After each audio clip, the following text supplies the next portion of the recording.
ECOWAS exploring reconnection with Sahelian countries that withdrew from the bloc.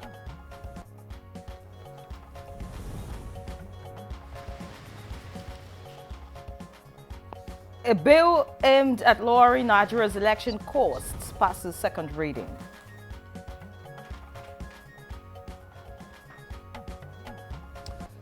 Federal government unveils new visa policy to switch fully to electronic system.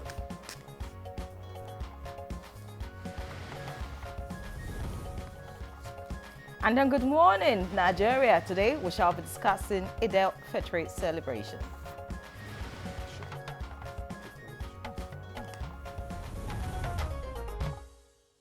Well, it's that time of the year again. Eid-El Fitr is here.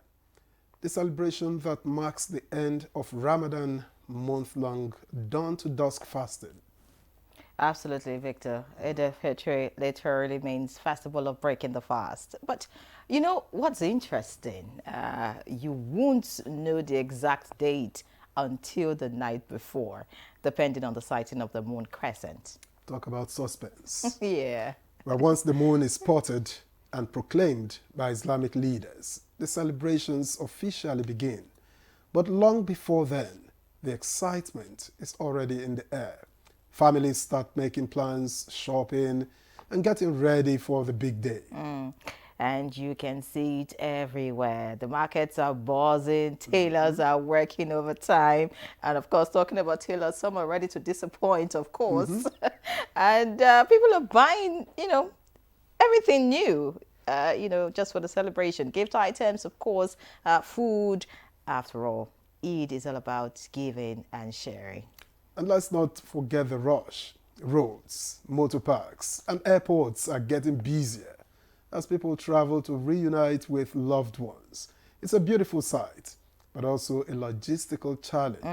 No doubt. That's why agencies like the FRSC are stepping up, efforts, deploying personnel, including special marshals, to ensure smooth and safe movement across the country. And it's going to be an eventful weekend, and we'll be keeping an eye on all of it. Welcome to Good Morning Nigeria, the last edition for this week. I am Victor Azu. And I'm Yen Ray John. Thank you for joining us again today. We're reaching you live on the network service of the NTA. We have the morning news coming up shortly, but just before Musa Abubakar takes us on that ride, I'd like to find out what the preparation is for Eid-El Fitr. By the way, Musa, do I get an invite? Yeah, you have an invite. Everybody gets an invite. Well, good morning to the both of you. Good morning, Nigeria. Here's the news. President Bola Tinubu says the interests of the citizens of the three Sahelian countries and the security of the sub-region must be taken into account, while ECOWAS continues consideration of a reconnection with the three countries that have pulled out of the bloc. The president said this after receiving his Ghanaian counterpart, John Mahama, who visited the Sahelian country military leaders recently.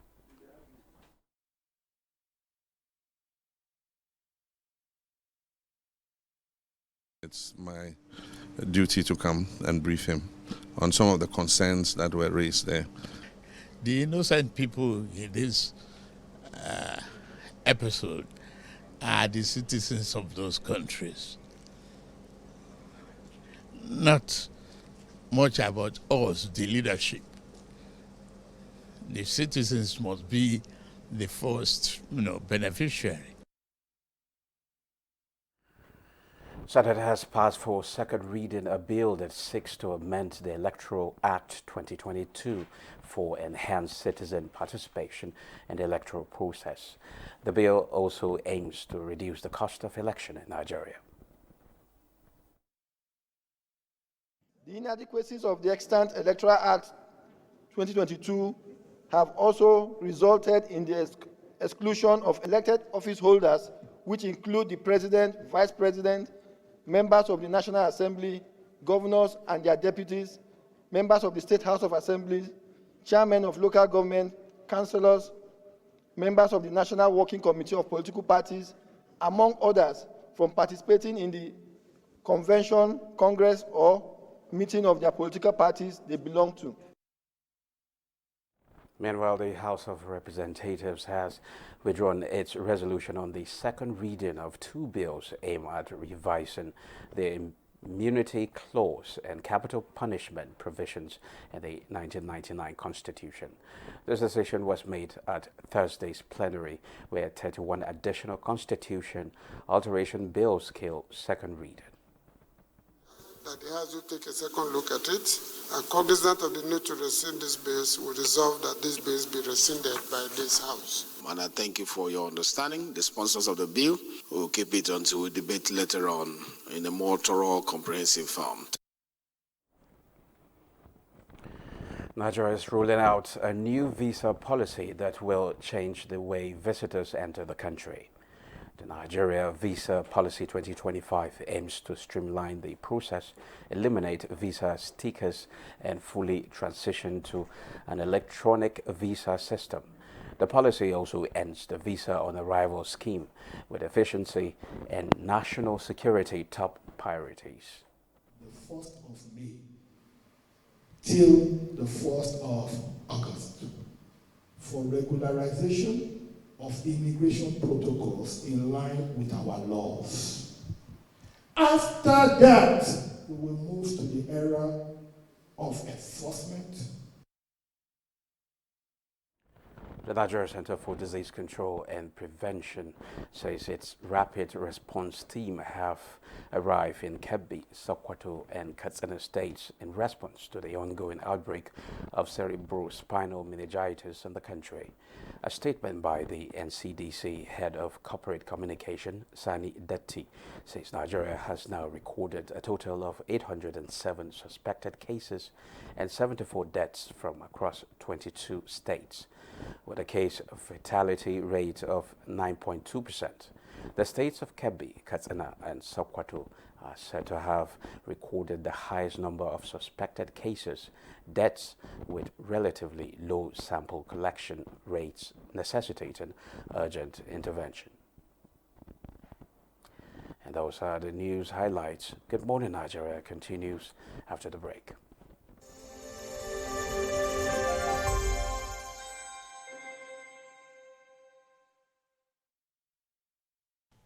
I am Oluremi Tinubu, the global and national Stop TB champion. Many people have asked why I've chosen to champion the fight against a disease like tuberculosis. My reason stems from a deep personal experience. I once had a friend who unfortunately fell ill and concealed the nature of his sickness until it was too late. Eventually, after he passed, we discovered he had tuberculosis. Sadly, due to the stigma and discrimination surrounding the disease, he would not speak up or seek for help. His death was a painful reminder that we could have intervened and saved a life if only we had known earlier. Tuberculosis is an airborne disease that primarily affects the lungs, but can also impact other parts of the body. Being airborne means anyone, regardless of their social economic status, can contract it. In Nigeria, one person dies of TB-related illness every 7 minutes, amounting to 206 deaths every day. Globally, one person succumbs to TB every 25 seconds, which is a staggering 3,456 lives lost daily. These deaths are entirely preventable because TB is curable if detected and treated early. If you or someone you know has been coughing for 2 weeks or more, coughing up blood, experiencing night sweats, or losing weight drastically, it might be TB. Please visit the nearest government hospital or primary healthcare center for proper diagnosis and treatment. TB treatment is free in all government and some private health facilities. Let us also remember not to stigmatize or discriminate against TB patients or those who have been treated for TB. Individuals who have been cured of TB cannot infect others. I call on all stakeholders, especially the private sector, to join us in the fight to end TB in Nigeria. Together, we can make a difference. Remember, TB anywhere is TB everywhere. End TB by 2030. Yes, we can.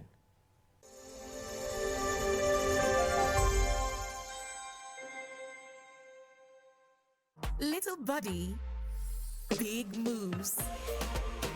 Little brain, big learning. Your little child is eager to do big things. Every sachet comes with the nutrients they need every day. Made from natural grains, contains protein and fortified with iron to support their physical growth, learning, and development. So you can fully enjoy your little one's big moments of growth. With Nivea Dry Deo, you can keep moving forward in life with confidence. Nivea Dry Deo. Derma 72-hour active protection against sweat and odor with 0% alcohol to prevent irritation. Stay dry and fresh all day long. Skin is for moving forward, Nivea is for skin. Your favorite Nivea Deo, now in a smaller pack size. The new Happic sachets. It has a thick formula, so all you need is just one sachet for your toilet bowl. It gives 10 times better cleaning and big savings too. Wow, Helen! Sparkling clean toilet with Happic sachet. Sometimes great things are worth waiting for, and for those who crave and wait, the experience is truly memorable. Introducing the new Dano evaporated milk. A creamy, tasty, nourishing way to start your day. Very creamy and delicious. Now that's worth the wait. Try Dano Full Cream and Dano Cool Cow evaporated milk and taste the Dano difference. In the heat of the summer, Okada seats feel like hot plates. How do I cope with this heat? And how do I cope with that bad odor? By staying 5 degrees cooler. Body odor is caused by germs, and on hot days, the sweating and the odor are more. That's why you need to get the new improved Dettol Cool Soap, which offers up to 5 degrees instant cooling sensation and protects you from 99.9% odor-causing germs. Our major currency unit is the Naira, while the minor unit is the Kobo. They are both in notes and coins. The Naira is more than just a medium of exchange. It bears the images of our heroes. So, stop abusing the Naira. It is a criminal offense to spray the Naira at events. Stop stepping on the Naira. It's not your enemy. Do not squeeze, ruffle, or write on the Naira. Handling the Naira with dirty or oily hands can deface the Naira. Love the Naira as you love yourself. Be a real Nigerian. Do not abuse the Naira.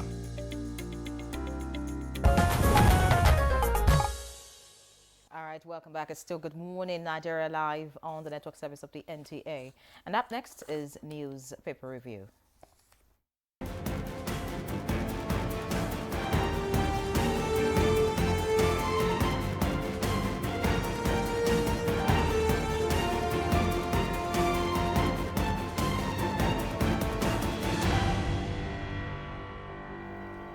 And Chukwudi Kolubaja is here for that newspaper review. Good morning, Chukwudi. Hello, Victor. Morning. How are you? Well, I'm good, and you look good too. You look like a young prince as usual. Well, I'm young.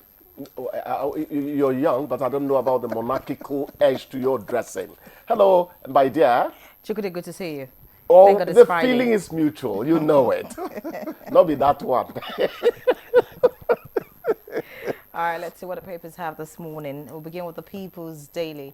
The People's Daily leads with reps pass bill to stop over 60 from contesting election in 2027.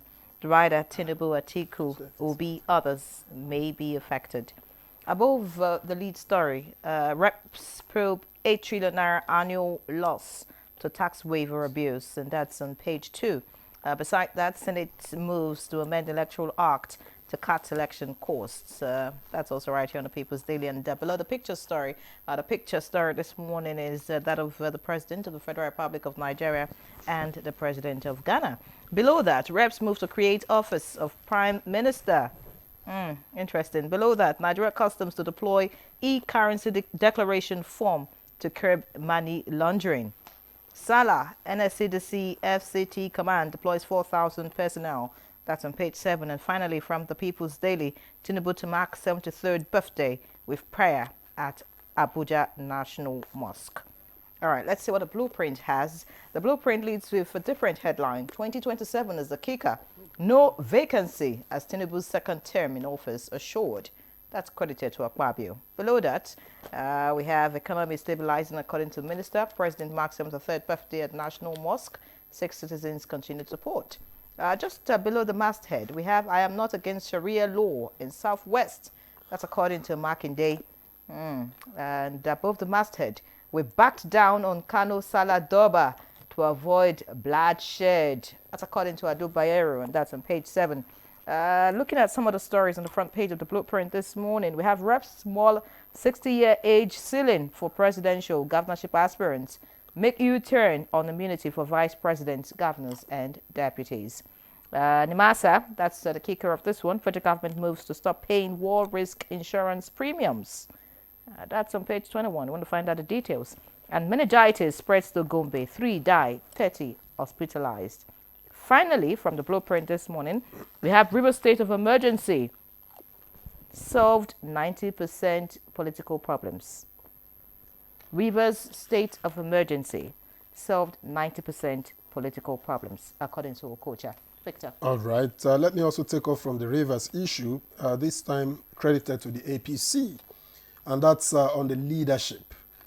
Rivers emergency rule, necessary evil. Of course, that's credited to the APC. And the lead story here reads, stakeholders, oil marketers, seek urgent review of PIA, that's the Petroleum Industry Act, say reforms will address emerging challenges. Want all local sector transactions in Naira. A Naira for crude oil transaction has consequences. That's according to Dapman. All right, and just above the nameplate, Nigeria records 807 meningitis cases, 74 deaths. I don't know which time frame, but that's on page 11 for details. And parliamentary government, 30 other bills pass second reading in reps. That's on page 7. NICOM police sued over third-party insurance is on page 4. And just this last one, money supply records first decline in 2025. You get details of that on page 2. Chukwudi. Thank you, Victor. Rivers state of emergency solved 90% of political problems. That's credited to Okocha, you said? I would say... The one here is credited to APC. APC, yeah. It's okay. Yeah. You could say that if pipelines started going up, the presidency needed to act fast. Whether the action is procedurally correct or not is a matter for debate. People would always have different stances towards the same issue. The important thing is that at the end of the day, our lawmakers said they backed the president's action. That's all the legality it needs. If you are aggrieved still, you can go to court, as Nigerian politicians are wont to say these days. So I to some extent, I agree that that state of emergency declaration solved a lot of problems because things were becoming... 90%? I don't know about the percentage, the volume of it, but I think you needed to preempt what was going to start happening in the creeds.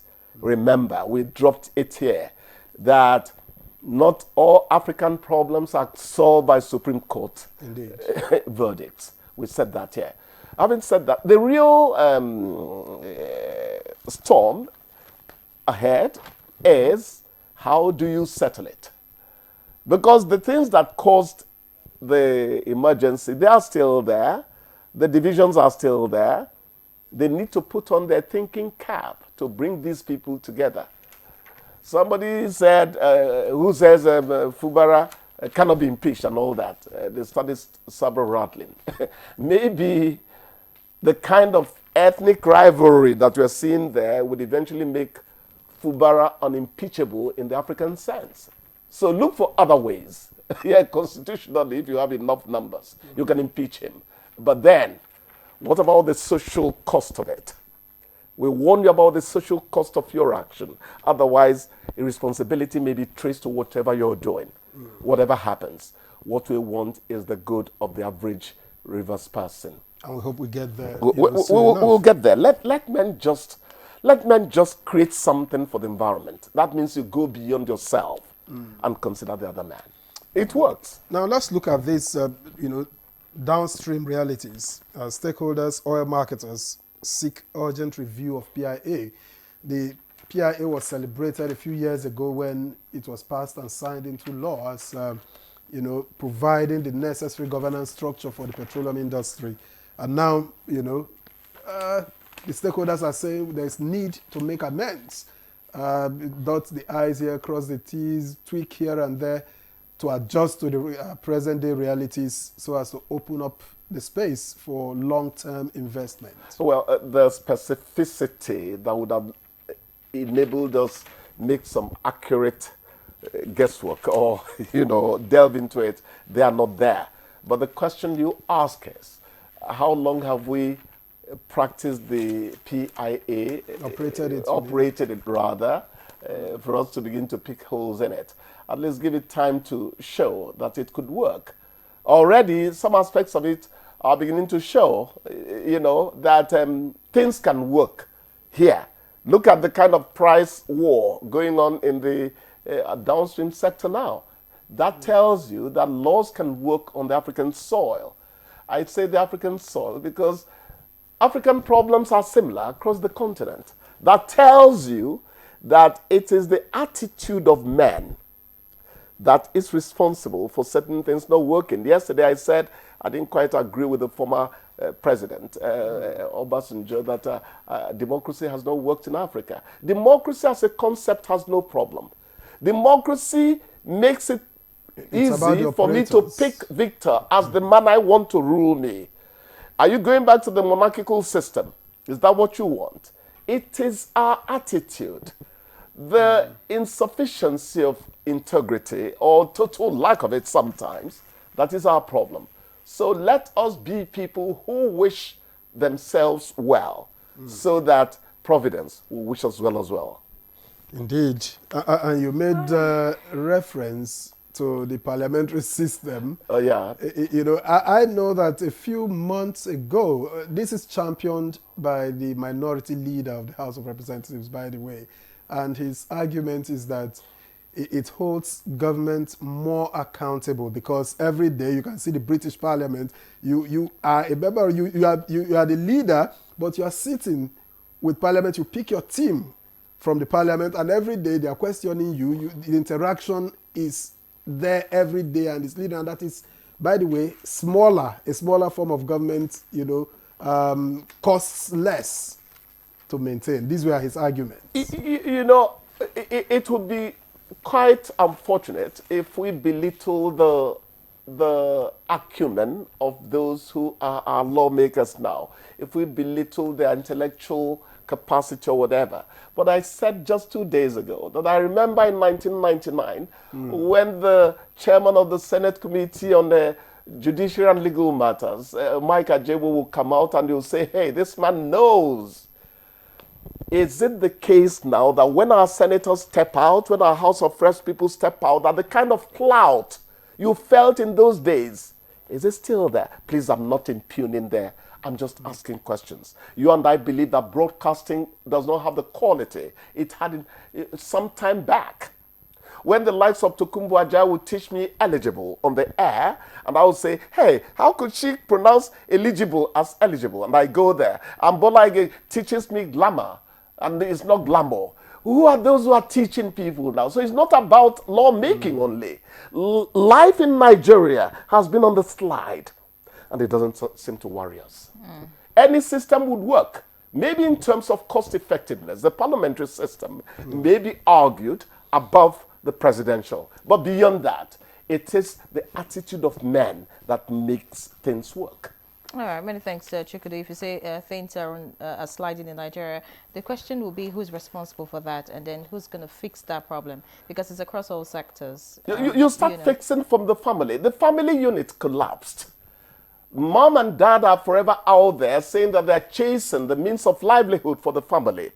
And it doesn't matter how the children are growing up anymore. The family unit starts it all. You don't submit your wife to the teacher or the society to train for you. Of course, at a point in their lives, they're going to take input from the environment. But the first things that happen to a child happen from what mom and dad are doing. Whom are they emulating? It was Reverend George Husani. I said, look, parents should. I told him parents should do well to train their children properly. He said, Chukwudi, are you talking about parents who themselves need training? I didn't know what to say after that. So many questions, but let's commend the Nigerian Air Force now, because I think that we're quick to condemn them when they, strike and there's a miss. Yes, it could be collateral damage, could be a mistake. But this time around, the report is that the Nigerian Air Force, did neutralize scores of terrorists in Borno. So we should applaud them and, of course, give them all the necessary support so that they can continue to do much more, and hoping that security will We applaud the arrival of the Tucano jets and other helicopter gunships and all that. Equipping matters a lot. And let me say this, our men in uniform are trying. It's just that, as good as you as a broadcaster, it is that mistake you made on Friday that will remember more than the excellence you've been showing all along. That's what's happening in the theater of operation. Let's appreciate what their problems are. But then we're going to say, be more careful. Yeah. Yes. But I don't think we really criticize them like Yenre put it, because we are a bit balanced. We understand the challenges, we understand the terrain, we are a bit balanced when we talk about not the NTA necessarily. I'm just saying that the media. Exactly. That was where I was going. When we talk here, when I talk about journalists in Nigeria, for instance, I'm not talking about NTA. It's only on NTA I still hear about cerebrospinal meningitis analyzed by a doctor. People who know. Go to the other stations. They're talking politics. The other aspects of life have died. It's still NTA that balances human livelihood on the air. I'm not saying it because I'm here. You know me. Talking about cerebral meningitis, maybe we should call those that should take action to begin to speed up action in that regard. The report here says meningitis spreads to Gombe, 3 die, 30 hospitalized. So it means that we need to just step up and find a way to deal with that before it becomes... Actually, yeah, quickly, it was not cerebrospinal meningitis I had in mind. It's the stomach problem. That's what NTA discussed. And I said, I don't hear that anymore on other stations. Gastrointestinal diseases. That's it. No, we talk about everything on the NTA. Yeah, that's why you're NTA. Yes, I know what I'm talking about. And I appreciate you. Chukwudi, we have to thank you at this point. Just so that we could get on with the conversation, and we wish you a great weekend. See you on Monday. It's same here. Thank you. All right, we'll take a break. When we come back, we'll get into our conversation, which is on Eid-El Fitr preparation. Stay with us.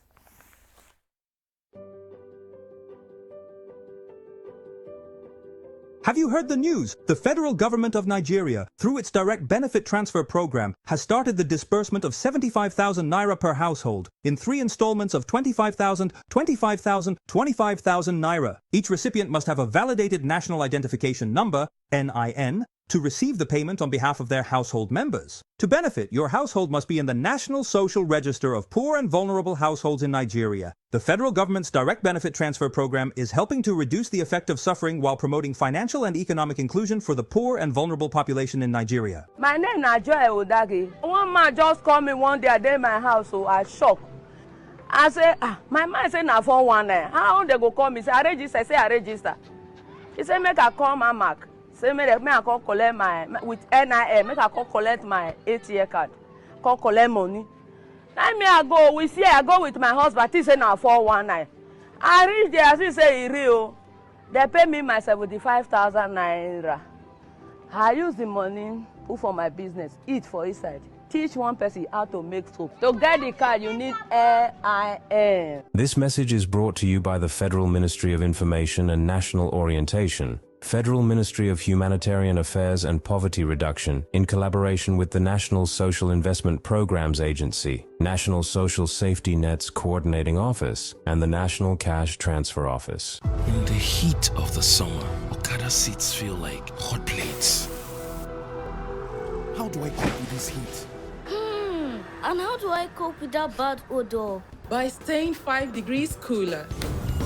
Body odor is caused by germs, and on hot days, the sweating and the odor are more. That's why you need to get the new improved Dettol Cool Soap, which offers up to 5 degrees instant cooling sensation and protects you from 99.9% odor-causing germs.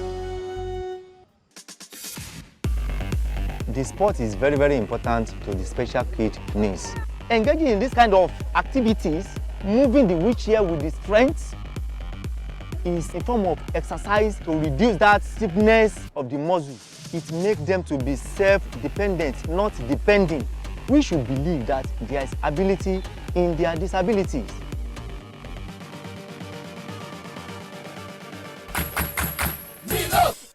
The new Happic sachets. It has a thick formula, so all you need is just one sachet for your toilet bowl. It gives 10 times better cleaning and big savings too. Wow, Helen! Sparkling clean toilet with Happic sachet. Hey Nigeria, ready to breathe cleaner air and save money? Let's talk about gas. Drive with CNG, the smart, cost-effective choice. Fill up for less and travel further. Save money, save the planet. Switch to LPG for cooking. It's cleaner, healthier, and better for environment. Say goodbye to smoke and eye problems. Do you know Nigeria is a gas nation ranked 9th globally with over 209 trillion cubic feet of gas reserve? Gas isn't just for cooking and driving. It powers industries too. Cleaner, cheaper, and more efficient. And the best part, conversion centers are popping up everywhere. It's never been easier to switch to gas. Join the cleaner energy revolution. Choose LPG for cooking and CNG for your vehicles. Clean energy for brighter future. This message is brought to you by the Office of the Honorable Minister of State for Petroleum Resources, Gas, supported by the Nigeria Midstream and Downstream Petroleum Regulatory Authority, NMDPRA. The Nigeria Coat of Arms is the official seal that represents the authority of the Federal Republic of Nigeria,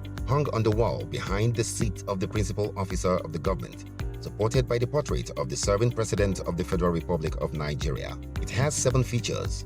The black shield stands for Good Earth of Nigeria. The silver wavy band stands for the confluence of rivers Niger and Benue. The 2 white horses stands for dignity.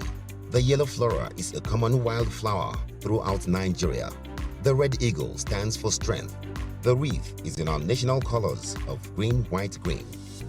The motto, unity and faith, peace and progress, is written on a beautiful yellow ribbon, and it's a maxim for all Nigerians. Be a real Nigerian. Nigeria is perched on a treasure trove of solid minerals. Gold, coal, tantalum, tin, but none is more critical to our future or the world's future like lithium. Let's talk about illegal mining operations. What is our strategy?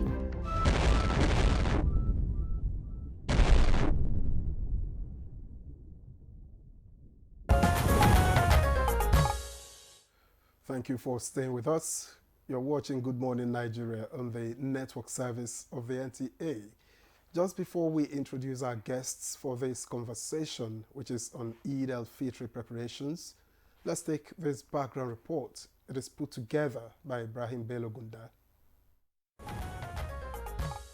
Ramadan is one of the most sacred months of the Islamic lunar calendar, in which Muslims devote themselves to fasting, spiritual rejuvenation, and seeking Allah's forgiveness from sin, while being encouraged to reach out to those in need, as well as feed fasting Muslims as much as they can. The Eid-El Fitr preparation start with Nigerians living or working in different parts of the country traveling back home to celebrate with their loved ones, which is followed by giving of alms, mostly grains or money in like sum, known as Zakat al-Fitr or charity of the feast of breaking fast. This act of charity to the needy is encouraged few days, between 2 or 3 days, to Eid, or at most in the morning before Eid, to help those in need celebrate Salah with their families in the spirit of the season. all Muslims that have the means are encouraged to wear new clothes on Eid-El Fitr day, and those that cannot afford are encouraged to wear their most precious clothes. Muslims are also encouraged to eat before going to the Eid ground, signaling the end of the Ramadan fast, while encouraging the remembrance of Allah in prayers during the period. After the Eid prayer, Muslims are encouraged to show love to each other and visit families, loved ones, and associates in the spirit of the season and brotherhood. What level of security is needed to ensure hitch-free Eid al-Fitr celebration across the country? How will stakeholders ensure safer routes as Nigerians travel to celebrate Eid with their loved ones? And what are those things that Muslims are prohibited from doing during the period? These and more will be some of the questions guests on Good Morning Nigeria will find answers to on the program. Well, thanks, Ibrahim Belogunda, for that background report. Now time to introduce our guests, and we have with us right here in the studio Segun Ogungbemide, the Core Public Education Officer, Federal Road Safety Corps. Many thanks for joining us. It's a pleasure to be here. Thank you. All right, and while we still expect some other guests on the program, let me introduce also here in the studio Suleiman Danzaki, SSA to the President of National Union of Road Transport Workers, NURTW, on intergovernmental and international matters. A pleasure to welcome you. Good morning, and good morning, Nigerians. Okay, let's begin this conversation. Let me start with the FRSC. Now, there's a surge in movement. A lot of people are moving around, particularly towards the north and maybe parts of the southwest, largely. What's in place to ensure that they reach destination safely? Thank you very much. Let me start by felicitating with our Muslim faithfuls in advance for the successful ending of the Ramadan fast. It has become a tradition in FRSC because we always try to be proactive when it comes to expected upsurge in road traffic movements, especially during festive period. But one thing that is peculiar about this one is in addition to being a kind of festive period that is caused by a special moment, which is the end of the Ramadan, is also public holiday driven. An indication that people will be traveling virtually all over the Federation, unlike what we normally experience during the Christmas period, where the movement tends towards a particular region, towards the east compared to other regions. But this time around, we're expecting a balanced movement, where virtually all over the places, we are having a long public holiday from Friday till Tuesday. So we already anticipate the fact that people will be moving all over. And what we have put in place is to improve on our deployments, which the Corps Marshal has given the mandate. We started yesterday, which is expected to end on the 2nd of April. That is pre-movement and post the festive period. And the essence of this is to be ahead of whatever challenges that are likely to come up as a result of the upsurge in traffic. The situation is not just about the highway, because you also agree with me that movement within the township in virtually all the states will also be huge because of the movement to Eid, I think from their various homes to the praying ground, outside the movement on the highway. So we are actually out. We have deployed our resources, both the personnel and the logistics. Are there flashpoints for you? Certainly. Because when you look at the road network, we have critical routes, and we call them critical corridors. We have about 54 of them all over the federations. These are the areas where we know we have recorded series of crashes, or where we know we are going to anticipate increase in gridlocks, and it's distributed all over the 6 geopolitical zones. So we have our camps already stationed so that our men can be ahead of the traffic surge, and that has been the tradition over the years. What are the usual, over the years we see accidents at times like this, and that's why we are talking about it. Because there's a surge, there's usually more, but it mustn't be. So what are the usual causes that you have identified through the years for these accidents at times like this?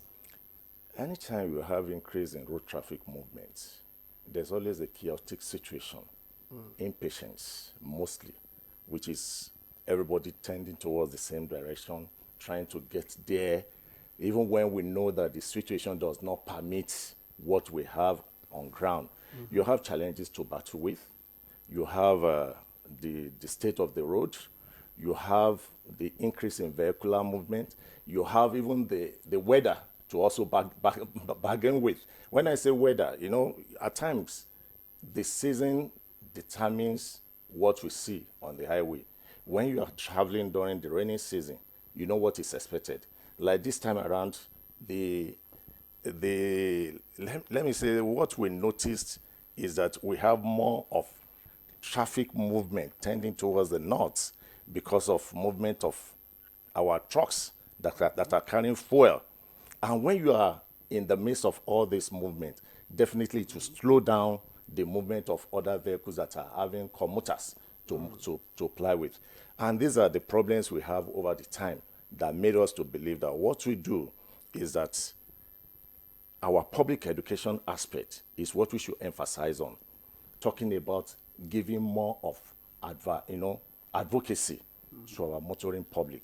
And what paid out for us last year is that we're able to reduce our road traffic crashes by 10% just because we changed our strategy in advocacy. It's not about the condition of the vehicle, but majorly the human factor. What did we do? We diverted attention majorly from the drivers now and directed our attention to the commuters. It is about your life. You are the one that wants to get to your destination safely. Don't drop your life in the hands of the driver. So when the driver is misbehaving, please speak out. And that was what helped us in reducing the tide of road traffic crashes in 2024. All right, I would pause you a bit, Segun Ogungbemide. Let's get to Suleiman Dansaki now, SSA to the President of the National Union of Road Transport Workers. I'd like to find out, you just heard from the core public education officer. This is the period where everyone is on the move. Did the NURTW carry out any form of sensitization, prior to this, period, to road transport workers on how they should conduct themselves on the road? I'm just asking because, listening to the call marshal, it's not really about the state of the road or the vehicles, it's about the individuals themselves. So what is the NURTW doing just to ensure that the drivers themselves have a changed mindset and behave accordingly on the road? Yes, actually, we used to have that sensitization, most especially in designated motor parks. Most of the problem that our organization is encountering is about where the motor park would be. The motor park, according to the law, it is the constitutional right of the local government to designate a motor park constitutionally for internal generated revenue. But unfortunately, most of the time, the law enforcement agencies and the local government, they compromise that. Let me give you an example that I used to say is in several fora than when I get an opportunity to say. Abuja is the seat of government. Abuja is supposed to show an example on what is going to happen to the rural local government and urban state government. But unfortunately, even in Abuja, we only have 3 legalized motor parks: Otako, Zuba, and Kang. All those that we are seeing that they are operating an illegal place to operate. Another important issue, it happened that I serve in so many capacity trying to get a transport policy for this country. I think I was nominated about 3 times, but up to today that I'm talking to you, it still remains a document that is not being presented to National Assembly for assent to the law. So that is why we always try to see that in the motor parks we don't allow overloading. Overloading is what I'm trying to tell the commercial, that is one of the causes of high rate of accident in our road. In the days before now, before you get a license, you must have to go a rigorous skill acquisition. But now you can get the license. The first of it is from the VIOs you can get. You have never even sit behind the steering. Well, you'll be passed and say that you are a licensed driver. Mind you, it is not our responsibility. We don't have any constitutional right to say that we are going to say who is a good driver, who is not a good driver. Provided that the authority, the VIO, tested, either tested or not tested, and then forwarded to the road safety for the issuance of the license. Our own responsibility, if you say that I'm a driver, I'm a driver. If you say that I'm a medical doctor, depending on a time when you will act. Proving authority. Proving authority. But most of the people, you see that they are licensed. And yet they cannot drive effectively. They cannot drive effectively. When I got my license, you must have to get a liner permit for 3 months. You go for another 3 months, you go for another 3 months before you approach the VIO for testing. And constitutionally, I don't know whether they have changed it now. Even in the military, one of the criteria before you are promoted to a captain, you must have to come with an E-license, where you can lead your troops in the war front. If the incident of a driver, the driver is killed, the next officer, that the captain that who is leading the war front, he has to push the driver to secure the ammunition and secure the people. But today, many of the people, they even don't know. I'm not talking about only commercial drivers. Many of the people doesn't even know. So whose fault is it? Come again? Whose fault do you think is it? It's the authority. I said it. So the approving authorities. It's the approving authority. If I get my way today, I have been saying this, I will do whatever I did in Nigeria to revoke all the driver licenses. And start afresh. Of the entire Nigerians to go back to basics. Now I started, and I am sure that they have approved so many driving schools. But driving school, according to what I saw, has limitation. Some of the drivers, they can drive. We have 3 different categories of license. B is a beginner. The second one for 3 tons and below 3 tons. And E, in the olden days, is any motor vehicles. But the driving school, they cannot train and certify the articulated drivers. I think that most of the contentious issues is about the heavy truck drivers. Which we dealt with here yesterday. In our roads. So I think that we must have to go back to basics.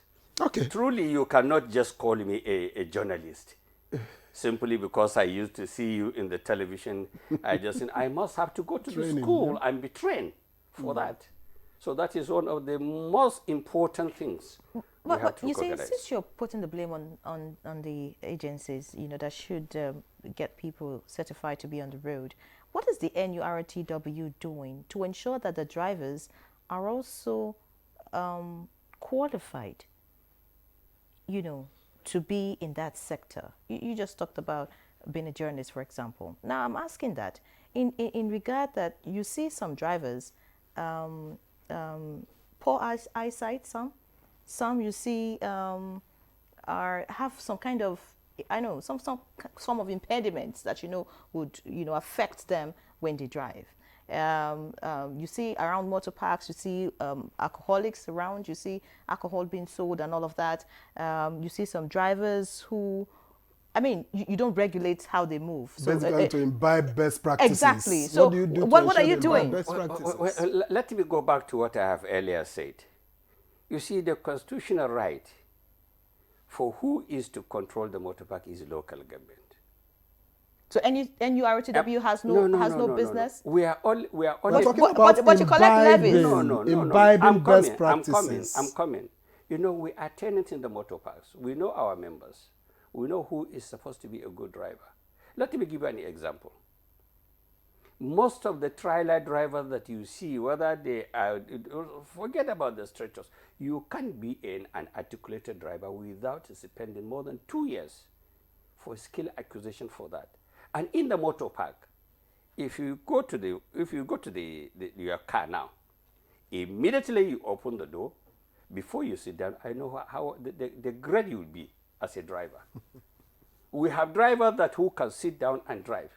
We have those who cannot even sit down rightly. Exactly. And the law says that if you cannot drive 10 minutes after 10, then you are not a good driver. Some people are driving with one hand. If you drive for one hand, no matter how long you stay, you are driving safely. If you are going back to the normal practice like this, if you cannot drive more than 150 kilometers, then you have to have a very much problem before you going back. 90% of the drivers cannot drive like this. And why this thing is more important, and we are training our members. And even sometimes that when we see somebody that is driving on the road, another driver is coming behind, and saw him maneuvering and even approaching another tarmac, we used to say that he is not a complete driver. You know, when you are driving, look at including the commercial, and this thing, some people will be driving. When they come to drive, by the right hand, you see them, they come in like this. So that is one of these things. So the articulated vehicle are the most, we train the articulated vehicle, not driving schools. No, we discussed articulated vehicles, you know, yesterday for all the time that we spent here. We had road safety, we had VIO, we had Nupeng, you know, so we had people here yesterday. But away from, you know, not like safety doesn't matter, it matters more than anything else. But what has the surge in movement, how has it affected prices of transportation in the motor parks? You see, people are thinking about whenever there is an outcry of petroleum increase, they are expecting people to reduce the price. The commercial can be witness. The law says that any brand new vehicle that's being used for transportation of passengers, after 4 years, that vehicle is not qualified to be a passenger vehicle again. Now, in Nigeria, the government are not regulating the cost of the vehicles. Now, a highest that you can buy 20 years back, 6,000 naira, now is 42 million. 42 million, tell me how will you recoup that money with what you are charging, plus the high rate of fueling, the input and other is the wear and tear of this vehicle. Can you do it? So that is why that majority of the vehicle that you are seeing on our road, they are the vehicle that being used for over 20 years somewhere. Let me give you an example. I bought a Mac. And I was tested that it's a roadworthy vehicle. When I checked the engine to see the manufacturing day, I discovered that it was manufactured in 1965. Believe me honestly. And it's still working in Abuja. Nobody even cares about the manufacturing time. And wear and tear, no matter what, even if it is parked somewhere. By this period of time, I'm sure that everything is decaying. So I think that all this thing is depending about compromising some of this thing. We are not happy. Many people are dying. As I'm talking to you, I'm sure, and I have no doubt, every 1 minute somebody is dying in the road traffic accidents. But what I asked is the cost of transportation. How has the preparation for Eid affected prices at the motor parks? Thank you. He has already said it earlier. He couldn't have said that because... I'm coming. He said it. They know that in a festivities period, sometimes people are moving this side. And the other one maybe in Christmas is going this side. Don't forget that if you move this side, you will come back empty. Why? This Salah period, nobody is coming back to the south again. Exactly. Nobody is coming to the south again. Go there, go to Lagos and you see a lot of people. Some people are even going through the unarticulated vehicle in a very hasty way. They are coming. They are eager. They are too inquisitive to go out and see their loved ones. So they are going this side, and this side when you are coming back, you will see. Even the train. Since day before yesterday, there was no ticket to go into this side, but coming back from Kaduna, almost more than 3/4 is empty. So what's the so impact you must have to complement. You must have to increase the price and see how you are going to recover. So and you get double the it so that you take both the to and fro. Of course, yes.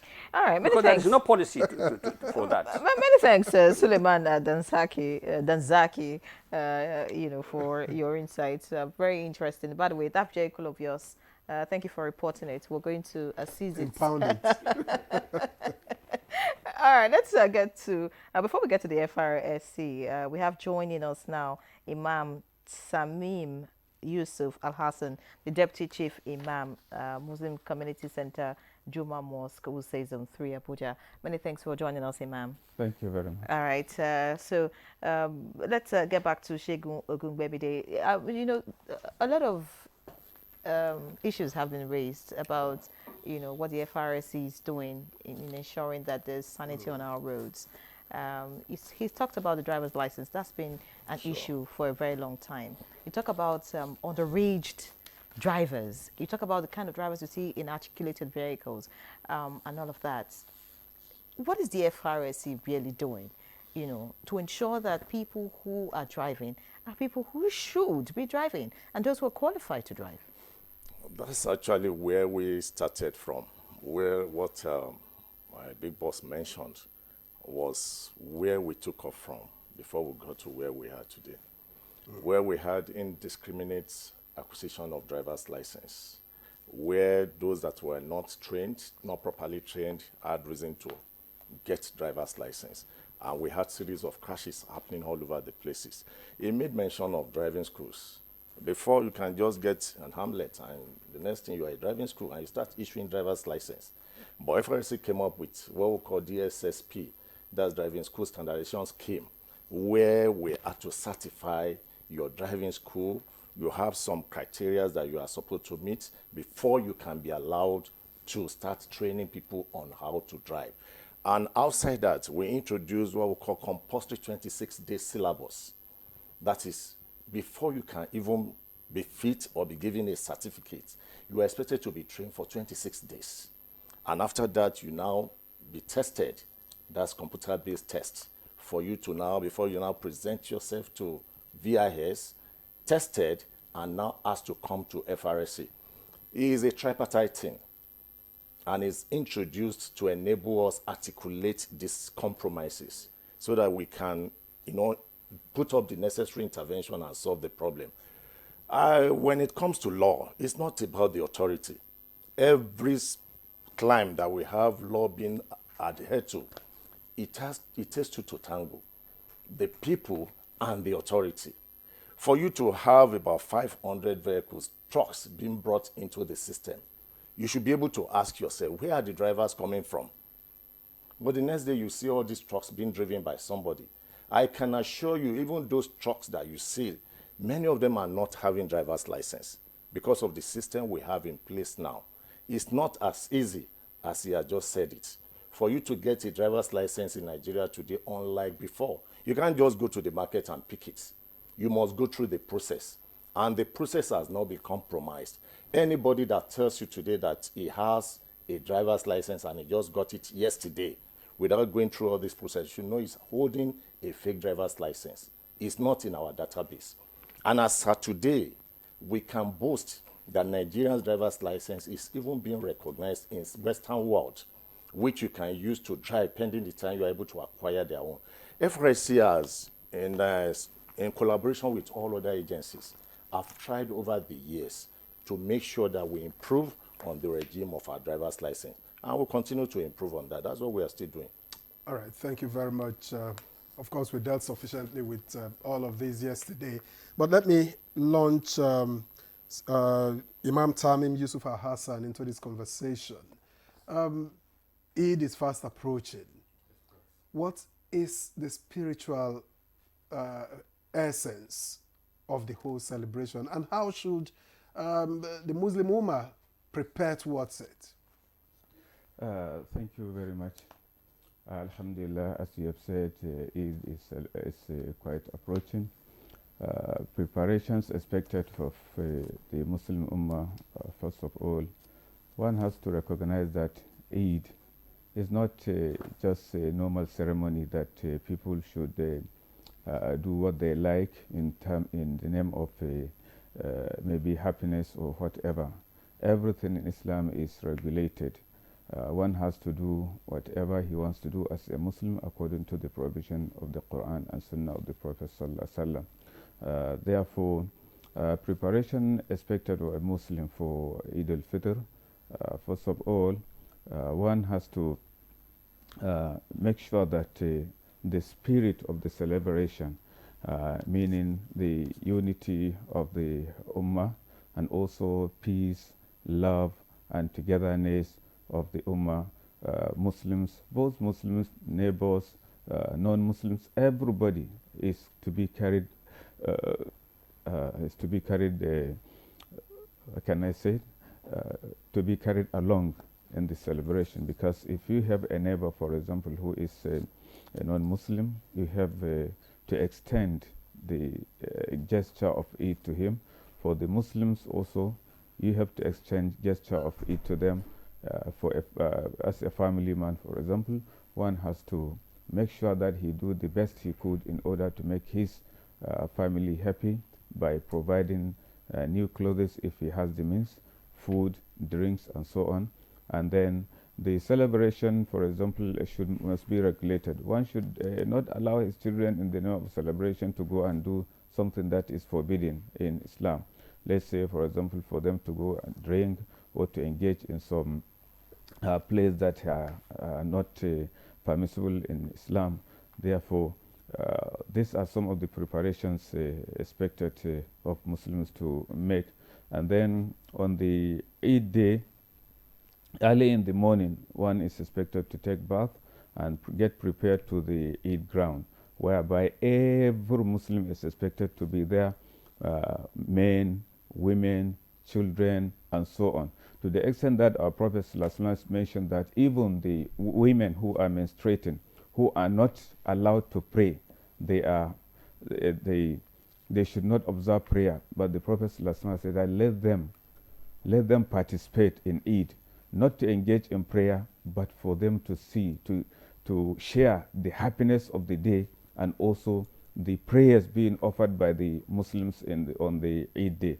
So it is a kind of a ceremony that brings Muslims together in terms of unity, love, sharing, and also the poor ones should feel the impact of the wealthy. Of the wealthy, yes, because even before going for Eid, one is expected to give what is known as Zakat al-Fitr, which is a quantity of food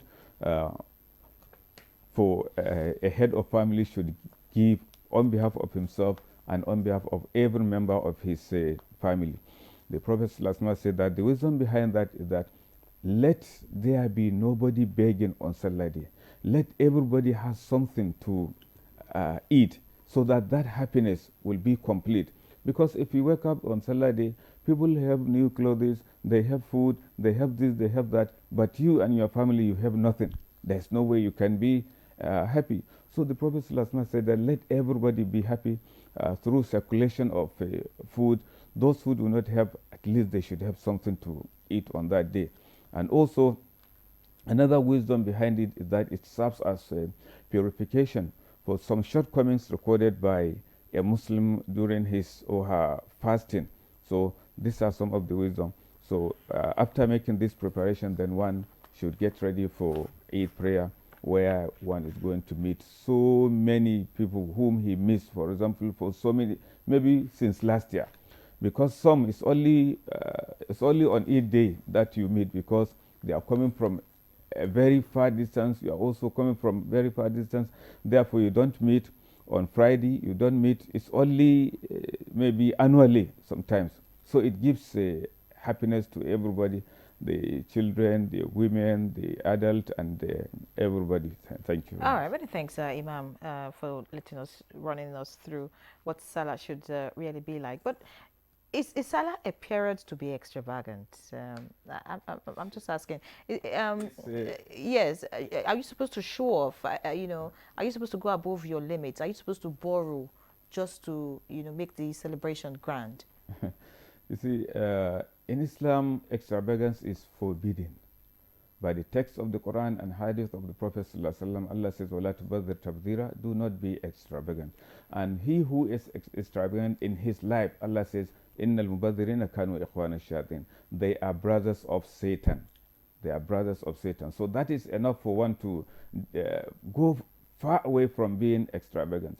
And then even in Islam, Allah says, لَا يُكَلِّفُ اللَّهُ نَفْسًا إِلَّا وُسْعَهَا. Allah does not impose a burden that a person cannot bear on him. So if Allah does not impose, why should one impose a burden that he cannot bear? This zakat I'm saying, this quantity of food that one should give in the morning before going for it, those who do not have are exempted from giving, because they do not have. Allah do not say, okay, go and borrow, you must pay zakat al-fitr if you do not have. No. But only if other, maybe neighbors, see the condition of a particular person, they extend that gift to him, and he is in position to give that, he can give. But one should celebrate Salah according his or her means. No extravagance is allowed as far as Islam is concerned. Either one to say, I must buy new clothes, I must do this, I must do that. No. Everyone should do it according to his or her own means. Capacity. Yes. Now, let's talk about the sighting of the moon. Of course, the Salah date is still tentative because the moon has not been sighted. So how important is sighting of the moon in determining the date for Eid-El Fitr, and how does it work in Nigeria? Determining the moon, see, is how it works in Nigeria. Let me start by that. See, we have an authority, and that authority is the Sultan of Sokoto. He is the one in charge of announcing moon sighting, and he has a structure in place. Every state whereby there are people in charge of sighting of the moon, if it is sighted, somebody will come and report himself that, yes, I sighted it. They will ask him so many questions to ensure that, yes, it is true that it was moon he sighted. Then if they are satisfied, then they communicate to His Eminence. If he is satisfied, then announcement will be made. So on 29th, today we are on 28th, okay? So on 29th, the Sultan will announce, maybe from today, he may announce that, okay, Muslims should try and sight the moon on 29th after sunset. So if moon is sighted, then it will be communicated. Then if it is not sighted, then we must pass 30 days. So in case it is sighted on 29th, that announcement to be made by the Sultan will declare the end of the month of Ramadan.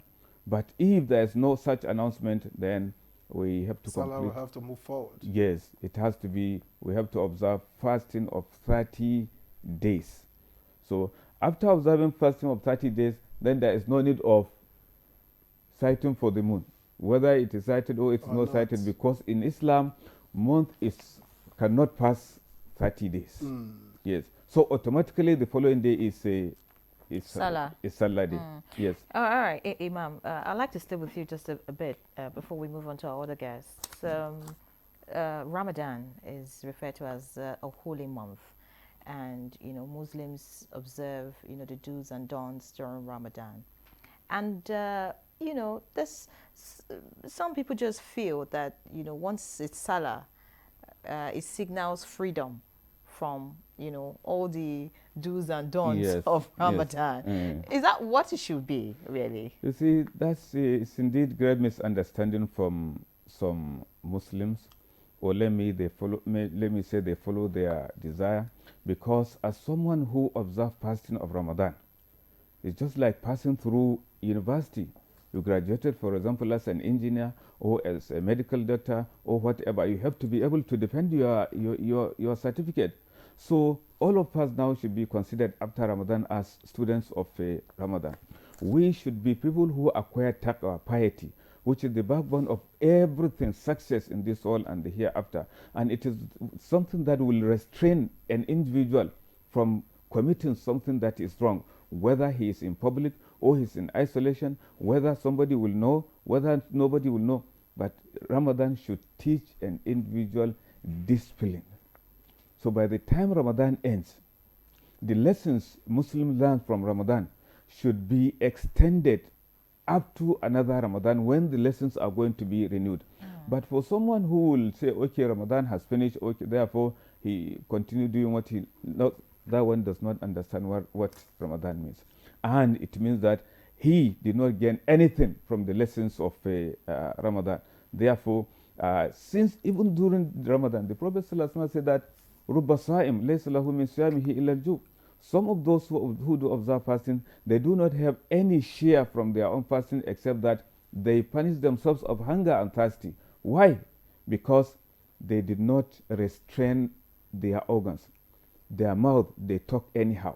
They listen to whatever they like. They watch at whatever they like. So fasting should be able to teach a Muslim complete restraint and control of one's organ.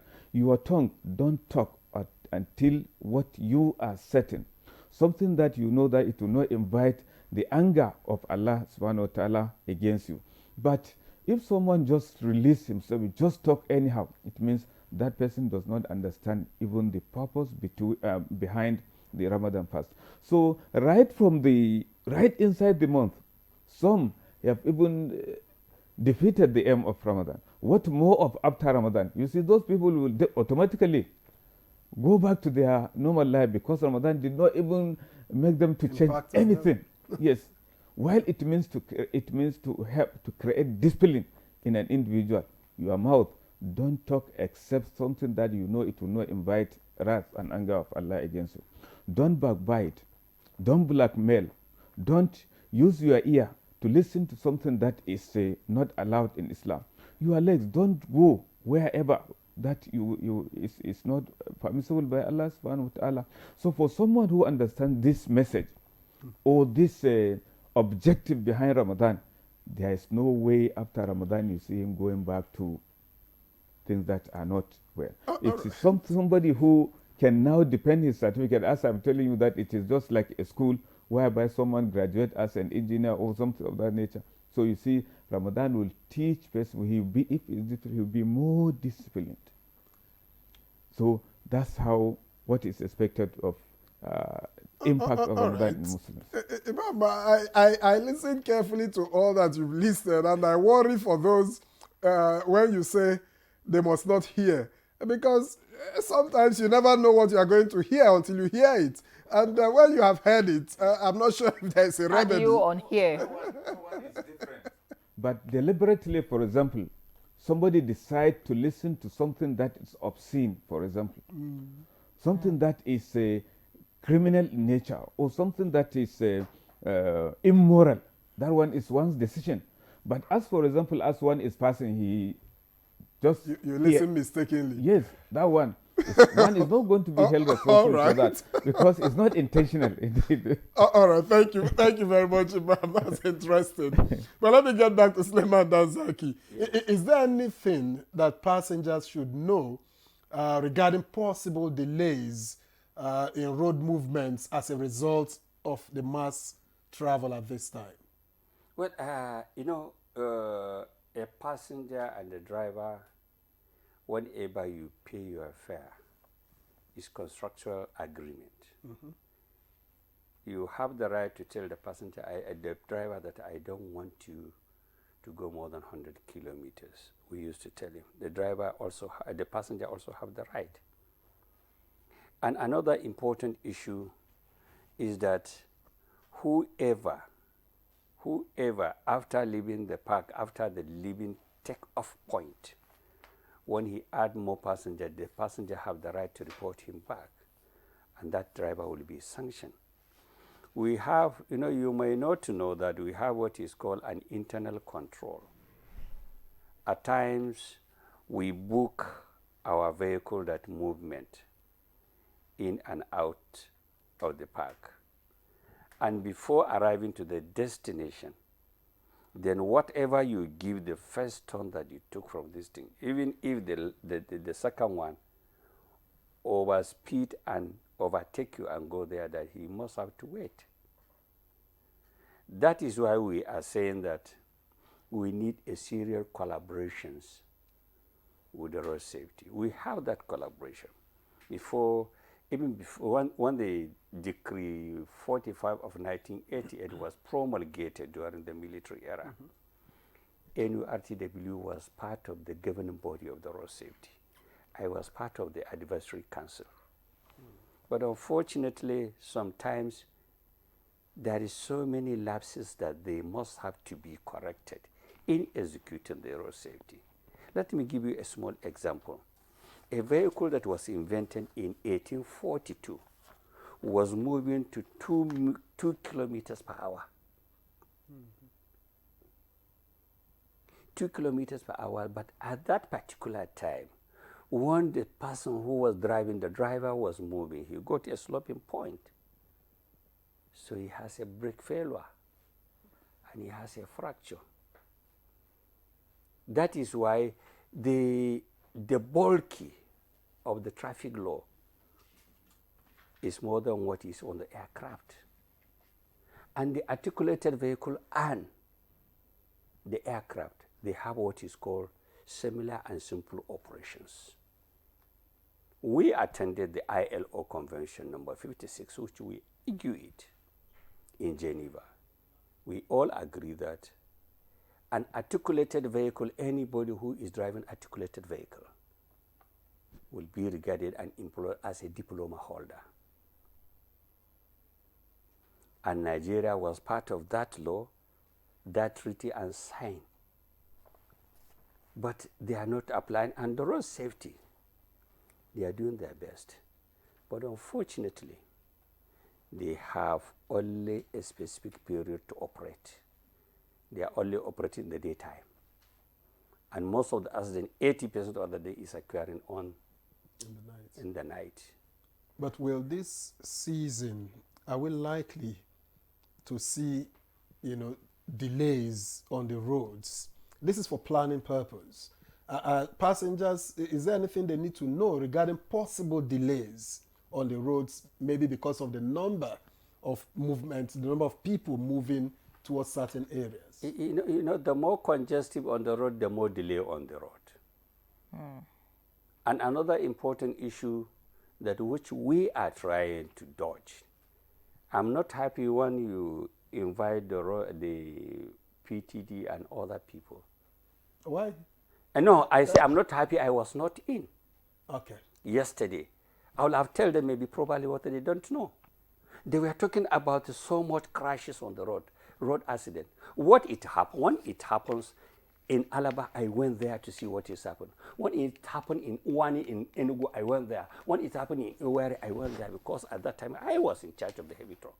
What is happening is that all these accidents they are talking, it is because of the bad road. The smoother the road, the safer the road. We discussed all of this. So let me tell you what they don't know. When there is a potholes and a trailer is carrying an inflammable, so the first axle hit the ditch, of course, the contents will shake. Of course. And the next, that is the propelling axles. The propelling axles is the one that is also hooking the load. This one has already shaken this thing. It is like carrying water and in open container, it will shake. So probably sometimes it is used to pull the hook. Yeah. And in Nigeria, it's not like in America. In America, most of the tankers, they were aluminum built body, where even if it touched the ground, that there is no spark of light. But in Nigeria, most of these things, go and see where they are constructing the tank. When you are on your way to Kaduna, you will see that it's an iron, and the iron is very light. So it's possible that when they are moving, there must be a little spillover of this thing from the tank. So we need the road. We even advise the government. Whenever I have an opportunity, I advise the government, please, repair the road, put the toll gate. When you put the toll gate, make sure that this money that you are collecting should be for the purpose of repairing the road. All right. Many thanks, Suleiman Danzaki. Let's get back to the FRSC now. Shegun Ogungbemide, Core Public Education Officer. I mean, the issues are just numerous, really. But you talked earlier about the core, trying to educate the commuters instead of the drivers, and how it has impacted on the reduction in road accidents. But are you also educating members, or if you like, staff of the corps? I'm asking because, I mean, we're seeing some, officials of the Federal Road Safety Corps not conducting themselves properly, and sometimes even causing accidents, in the bid to do their job. So are you carrying out some form of sensitization, or if you like, education, regularly on your officials, just so that this period where there's rush, I mean, the officials themselves have their own pressure. Sometimes they tell you, well, maybe because of what they are also dealing with and all, just so that they are able to manage and conduct themselves properly on the road. Thank you very much. I would rather say what is happening, or most time that happens to our operatives on the road, is more of a reflection of the society. The training given to them is that under any provocation, you are expected to be in control. But at times, because of the pressure from the motoring public, you see them losing their head. And unfortunately for them, the system does not permit that. The series of interventions we have seen on the highway, where we see our men going off line, always have a repercussion for them backhand. We have what we call pre-patrol brief on daily basis. Before you set out from the office to the highway, you are giving regular brief on what you are going to expect and how to conduct yourself. That's outside the primary training they receive at the recruitment point, which we also have retraining and retraining. Because like we all agree that transportation sector is quite dynamic. It changes virtually every day. Even the conduct, the attitude of the road users too changes. So we have to be ahead of them. And that's what we've been doing over time. Our men are well trained. That's the truth of the matter. But only that at times, when you look at the society, we get aggressive on daily basis these days. Virtually everybody is tending towards violence. This is not the way FRSC started. The tide is turning. You recall before now, when you cite FRSC personnel, the motorists, we take dressing. But it's like we are now the one taking dressing when we see the road users now, because they come with aggression, they come with violence. And, we are not harmed to even protect ourselves. So the best we can do to counter it is to actually manage our own tempo, manage our emotion. And that's the training we have given. We have even restructured our syllabus when it comes to interaction with members of the public. Not the way it used to be, just to be on the same pedestal with the road users that we are trying to manage. But by and large, we still have to continue to manage and do the right thing. All right, thank you very much. Just before we go on our break, let me get back to Imam. How can Muslims, maintain the discipline and the spiritual growth that they have achieved within the month of Ramadan, of course, afterwards? Right from beginning, from the glorious Quran the objective behind fasting itself is, Allah says, لَعَلَّكُمْ تَتَّقُونَ. Fasting has been made compulsory on you as it was made on the generation that came before you. Perhaps you may gain piety. So this piety, for anybody who acquired it in the month of Ramadan, then he has indeed gotten a provision that will enable him to live as a peaceful person, as a responsible person, as someone who is beneficial to himself and also beneficial to the society. So it is a matter of this piety that will continue to restrain an individual from doing what is wrong, doing what is expected of him, whether after the month of Ramadan.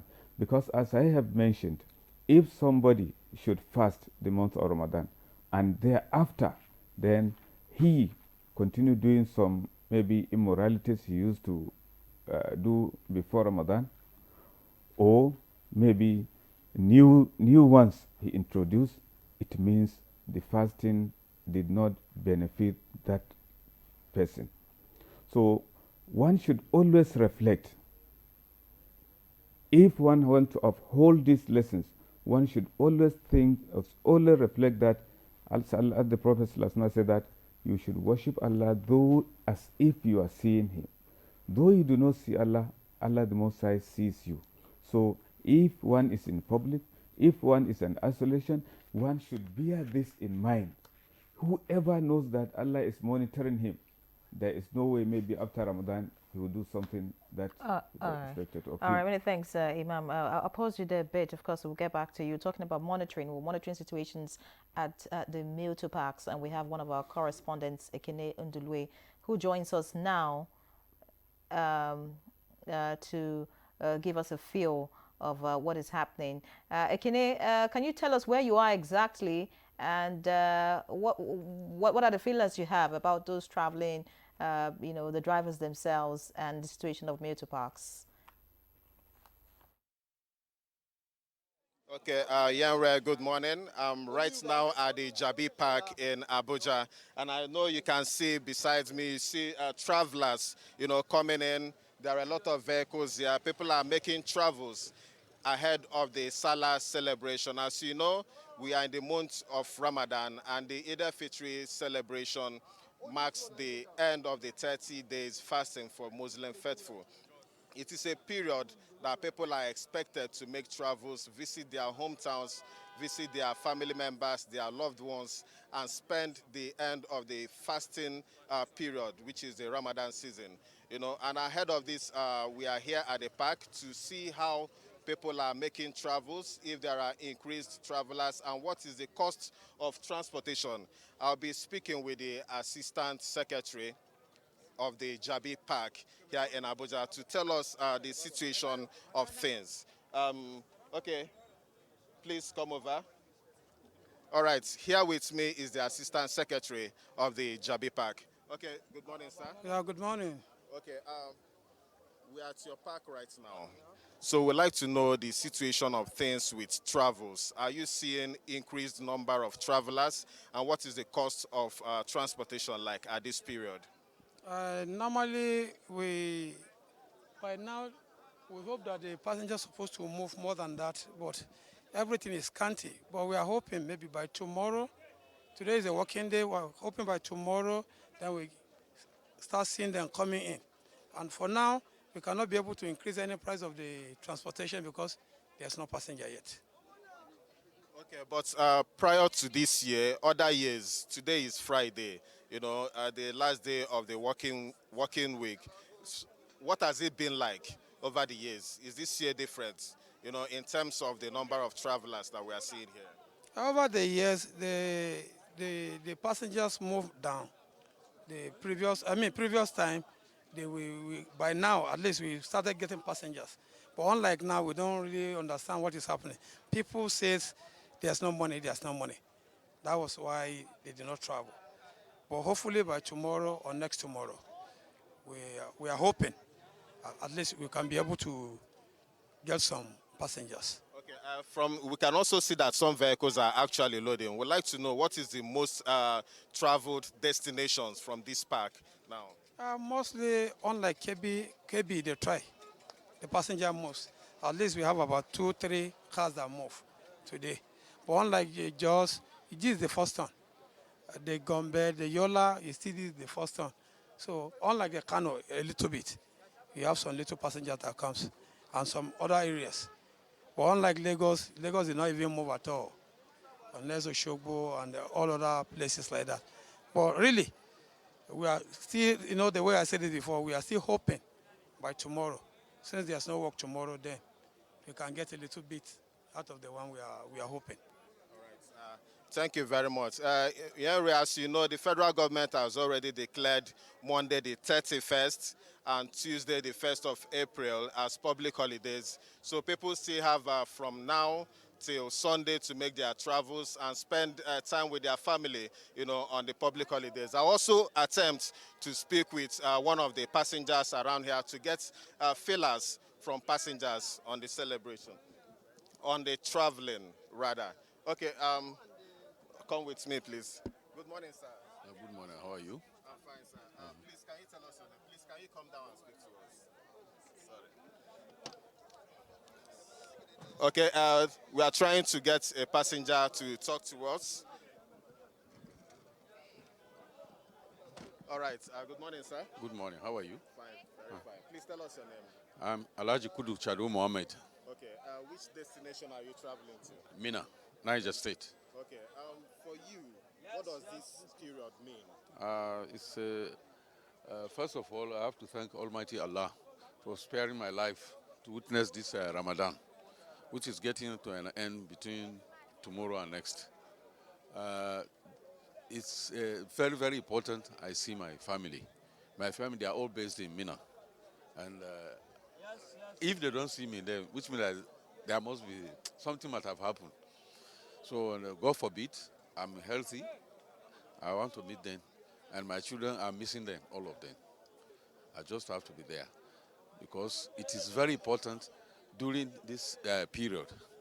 You meet your family, you meet even relatives. Most importantly, you celebrate the Eid-El Fitr with your family. It's more benefiting, more enjoying. Secondly, this is a period you meet other friends, classmates, relatives who come all over from the country. Some from Lagos, Kano, Port Harcourt, then you meet. Most of this Salah fall into has a long period. We shall be together for almost 4 to 5 days between now and Tuesday, according to the federal government, because the Monday, Tuesday have been declared public holiday. Okay, so we'd also like to know what is the cost of transportation today compared to other periods. Has it changed? It has changed significantly. Today they are telling from Abuja to Mina 8,000. Today they say we should pay 8,200. I said for what? They say there's a receipt. I don't know whether it's VAT. I don't know. We had to. Everybody was supposed to pay. I believe what they are saying now by tomorrow or by evening today it will be. They will escalate it. I know what Nigerians can do. Thank you very much, sir, and we wish you a happy celebration when you get to Mina. Thank you very much. All right, that is the situation here at the Jabi Park in Abuja. Many thanks, Ekene. Fantastic interview, and I like the both sides. Getting to hear from the official of the park and then a passenger. We hope that we would also get more report from you, maybe later in the evening or tomorrow. If you continue to monitor the parks for us, I'm sure there will be more updates on that. Many thanks, Ekene. We do appreciate you right here. All right. So this is Good Morning, Nigeria. We'll take a break. When we come back, the conversation continues right here. Stay with us. The sport is very, very important to the special kid needs. Engaging in this kind of activities, moving the wheelchair with the strength, is a form of exercise to reduce that stiffness of the muscle. It makes them to be self-dependent, not depending. We should believe that there is ability in their disabilities.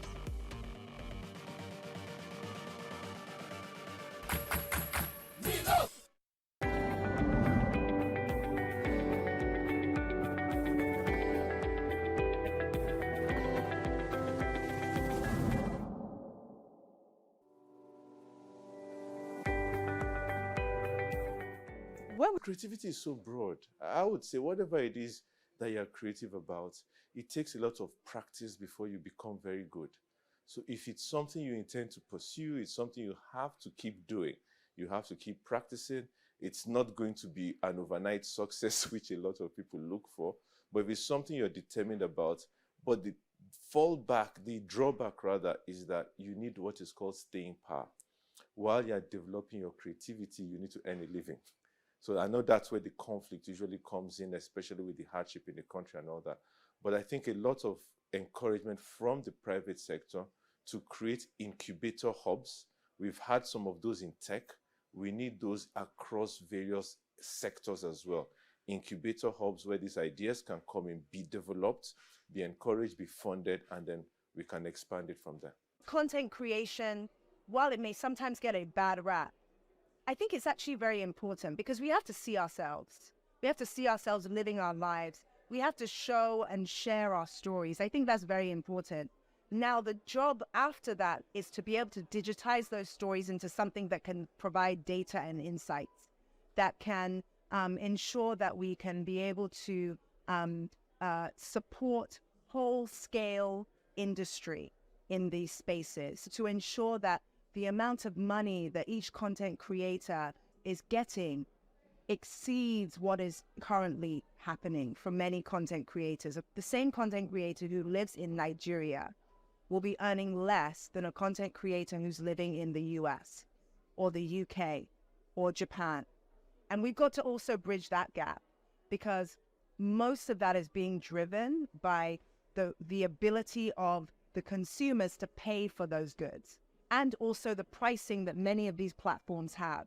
So I think this is not the job for the content creators and the young people. This is a job for people like myself in the ecosystem who can help support the right pricing, to advocate for the right policies, to support economic development for consumers who want to consume that information and that content. And even beyond content creation, we're seeing that many people are stepping in behind the camera. They are producers, editorial, they are graphic designers, they are in technology, but maybe not in front of the camera. And what we want to say is also, we need those people too. We need those stakeholders involved. And the job of many policymakers, DFIs, is to ensure that the strategic investments get there, the collaboration gets there, and we're deliberate in how we're saying we want to support innovation in our continent.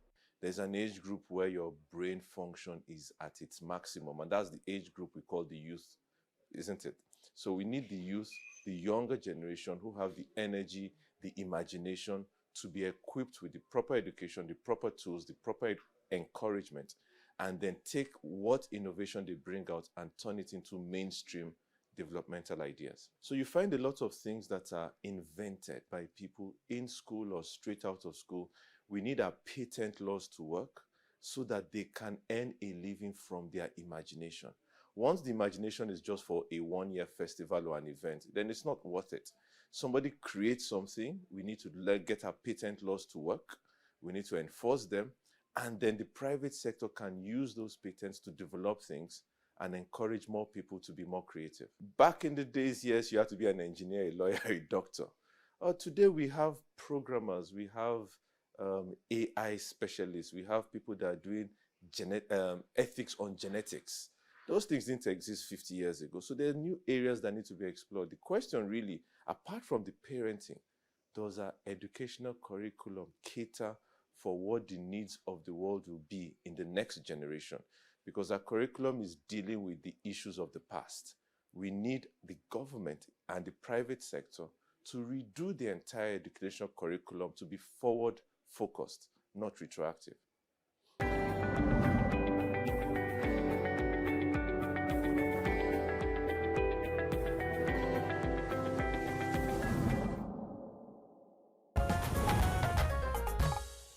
All right, many thanks for remaining with us. It's still Good Morning Nigeria live on the network service of the NTA, and our conversation is still around Eid-El Fitr preparation, and our guests are still with us. And I'd like to get to Shegun Shegun Ogungbemi Day now, called Public Education Officer, as we begin to round off the conversation, I'd like you to speak to us about what the FRSC intends to do differently this season. I'm asking that because, what to say, doing the same thing repeatedly, of course, you can expect a change. But are there new strategies, really, on the table of the FRSC this period, just to ensure that we have minimal, if you like, no accident at all? Well, that's actually our ambition. I will call it zero road traffic crashes, and it's actually ambitious, if you agree with me. But so far, you don't throw away the winning team. I told you that by virtue of our public education, we're able to reduce road traffic crashes by 10%. Unfortunately, the fatality didn't turn out to be the same because of the pockets of major fatal crashes that occur. But how were we able to achieve this is through the instrumentality of trying to build the confidence of passengers that while the driver is driving recklessly, they have the right to correct the driver. And it could be as if there will be some level of resistance, but it's like a seed. When you drop it, there's always tendency for him to agree, and that's what really played out. And outside that, we've been able to activate all the road traffic crashes reduction tools of FRSC. We've activated all our emergency units. We've activated our new FRSC mobile app, which can speak to the passengers while on transit. It can tell you the various black spots on the road when activated. It can tell you the speed the driver is going so that you can control the driver. It can also serve as an eyewitness. That's even when you see gridlock on the highway or crashes, you can communicate to us real time so that we can do the needful. And we've been able to activate all our field commands as regards public education. We have what we call the morning cry, where they go to motor parks every morning before the passengers and the commuters actually set out. They're also there. We have the pre-trip inspection. That's to see what is the condition of the driver, what is the condition of the of the vehicle. That's activating the United Nations 5 pillars. That's the road management, the safer road, safer vehicle, safer road use, and the post-crash care. These are the things we have put in place. And we have our national road traffic radio, where you can call in, where you can also listen to know the traffic situation all over the Federation. As it's happening, they are communicating to us, and we are telling members of the public where there are needs for diversion. We'll also guide you on what to do. The issue of in all this, without the cooperation of the motoring public, it will become very difficult for us to achieve anything. And we also agree that road safety is shared responsibility. We are going to play our role, which we have been doing, which we are improving upon, but we need the cooperation of other stakeholders. Like my big boss have said, the NURTW have been with us right from 1988. And this public education, you will also agree with me that we have never failed in that responsibility. But without them playing their role, you know that you are going on a trip. Why must you be drunk? Why must you be on drug? What is pushing you that you want to go beyond the speed limit? We even introduced speed limit device. There were resistance in some quarters. Some even said because of the insecurity, the speed limit device was not going to work. But it's not how much you move, how speedy you move that will stop attacks on the highway. At times, it's even where you maintain the speed, because you can't outrun the person that is attacking you. You can only adjust your own speed and still keep safe. If there's going to be any event at the end of the day, you still realize that you are alive rather than running yourself to death. And those are all the factors we have put in place. What really is the speed limit? I remember we had Honey with us sometime, and she talked about common sense speed. Yes, we have the rail speed limit on the express is 100 kilometers per hour for private, 90 kilometers per hour for commercial. That's on the express. On the highway is 90, 80. That's private and commercial respectively. But the speed, the common sense speed limit you are talking about is you don't run 100 kilometers per hour on a bad road. That means you drive according to what your reality safety perception, yes, can take. If you wake up in the morning and there are fogs all over the places, you can't see FRC says I should go 100 kilometers per hour when the visibility is not there. And you notice there are potholes all over the places. And that's the major problem we do have with some of these tanker drivers or articulated vehicles. Look at the crash that happened at Yaya. You know by virtue of what you have on ground, you're on the express really. But there are gridlocks ahead of you. So why must you be on high speed?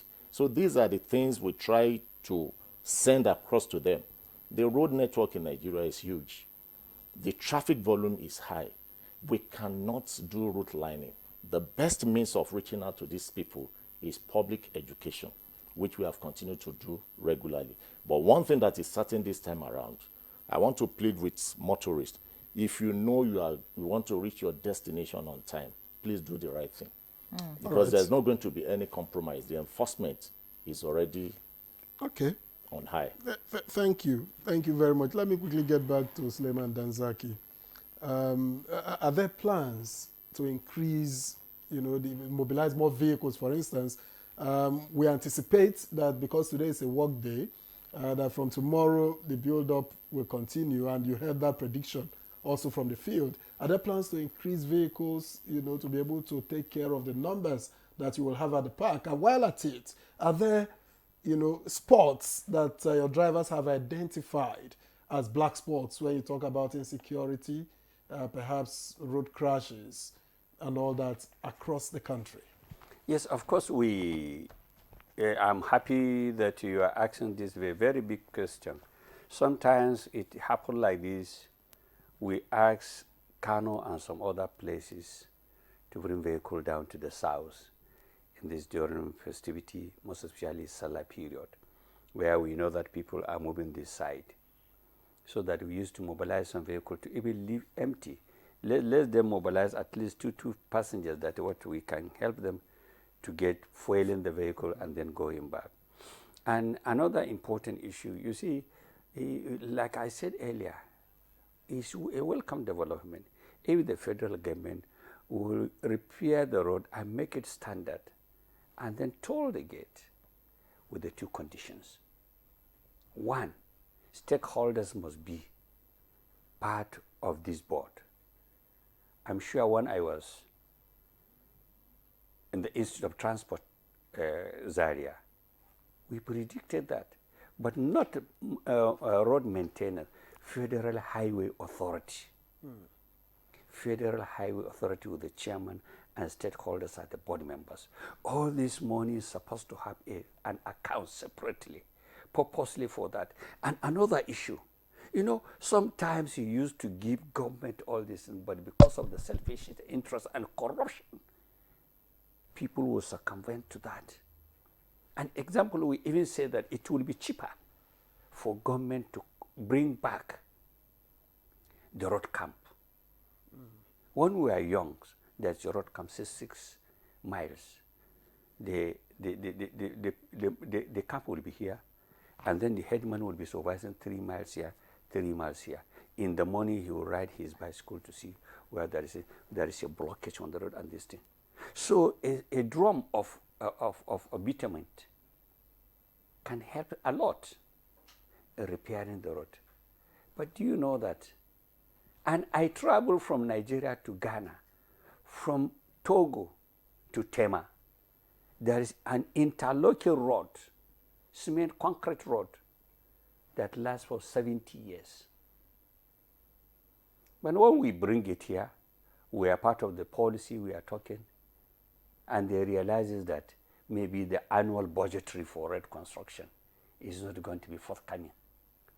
They started talking, they invited some intellectuals, telling us a delusion and tell us what is not practical, that there is no good maintenance between the rubber and the cement. But there somewhere is 70 years, is still there. But have you made representations? Because if you have recommendations that you feel that will work better for the roads, you are experts in your own rights because you ply the roads on a daily basis, maybe more than anyone else. Have you made representation to the Minister of Works, Minister of Transport, for instance? I'm a member of the Council of Works, I'm a member of the Council of Transport. all these things, what I'm saying, let me give you another important issue.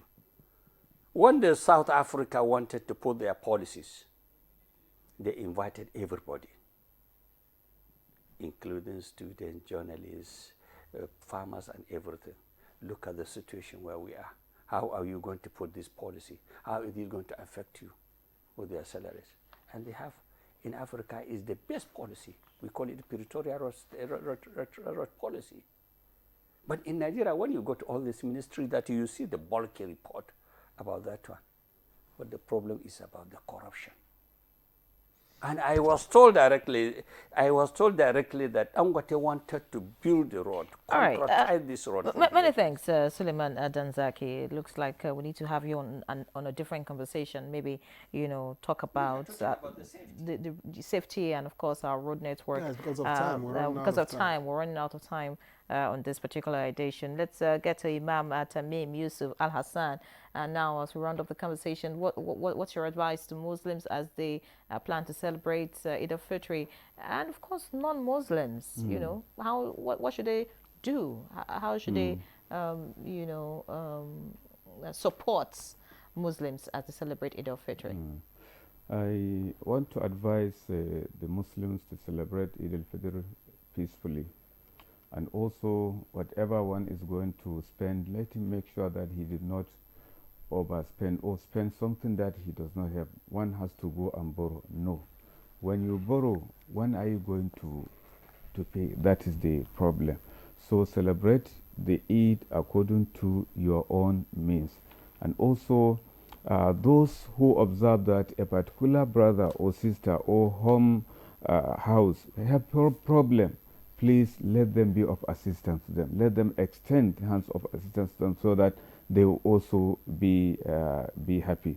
Then for the non-Muslims who are neighbors, you see, Salah normally is a situation whereby it makes everybody happy. You see, I have neighbors who are not Muslims, but whenever Salah comes, you see, they will be coming to be congratulating me. I will be extending all that I have. So it is indeed a happy mood for all of us in the community. So I hope this will be extended everywhere. Whoever has a non-Muslim neighbor, let him carry him along. Let him share with him this happiness, and let him show him that Islam is a religion that embraces, that also encourage peace and stability, especially within neighborhood, whereby people who are living together will be you are living peacefully with them, you are interacting. This is what will make Nigeria greater and all right. greater. Thank you very much. Let's take a minute also to get a final word, Segun Bumbebide. Okay, thank you very much. To the drivers, let me plead that there were some that partook in this Ramadan last year, but they are no more today. We lost close to 5,000 people last year, 2024. And this as a result of the failure of the drivers to comport themselves on the highway. That same road that we are saying claim lives, many people have passed through the same road without getting involved in crashes. So how were they able to do that? And that's why we always introduce defensive driving technique, that irrespective of what the road is, what the vehicle is, what the environment is, you as the driver should be able to conduct yourself properly. Avoid distracted driving. Avoid overtaking wrongly. Avoid driving under the influence of alcohol or drug. And try and put your vehicle in order. Certainly, if you're able to do this, I can assure you that by the grace of Allah, we'll be able to witness another Ramadan. So I wish them safe trip. That's the prayer. Suleiman Danzaki, in 30 seconds. I had asked you about flashpoints in terms of security that your drivers have found. That flashpoint, I think that I am appealing to the federal government to give more fund to the federal road safety. For education of them, they have the manpower. And another issue, I hope that when they are enforcing the law, let it be for everybody. Let us have a legislation for that, including myself, himself, and any other person. Many of these things, it happens, they only emphasize about the commercial vehicle.